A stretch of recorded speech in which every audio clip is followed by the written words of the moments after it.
Men and women, serve one another. Respect one another. Foster self-control in your lives and in your minds. Now, right now, some of you are wishing that you had taken me up and headed to Clifton Mill for some pancakes. I want to read to you a constructive piece of criticism that was said to me recently after I spoke about modesty. This woman wrote to me, "I'm just not seeing the message of grace presented in these purity and modesty teachings. Why did Jesus die on the cross? We are righteous because of Jesus, not because of our works. I'm all about waiting to have sex until marriage and using common sense in dressing in a manner that is respectful to yourself and those around you. But these are conversations that play such a minor role in the fabric of our lives. The gospel is about Jesus and God's grace. It is not about purity and modesty." My heart pondered, is the way that I teach modesty and purity lacking grace? Is the way that you're living it out lacking grace? 11 years ago, Bob and I founded a Christian high school called Grace Prep.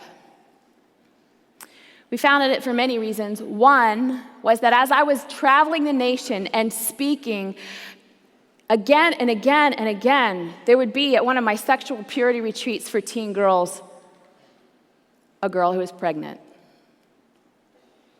a girl who was broken and repentant, and her heart was ready to come into the hospital of the church and be healed, and there was never a more important time in her life for her to be nurtured. And yet, she was about to be kicked out of her Christian school, or she was about to be ostracized from her youth group.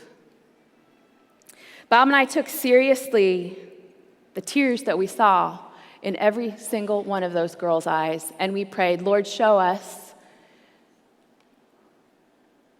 You know, we came to a passage in 2 Corinthians that has informed the way that we approach sexual sin. And it's a passage that's, in 1 Corinthians, Paul hears about this man who's having sex with his father's mother. And he says, kick the man out. He is arrogant and proud of his sin. It is the arrogance and pride as much as the sin that Paul hates. But then in 2 Corinthians, we see this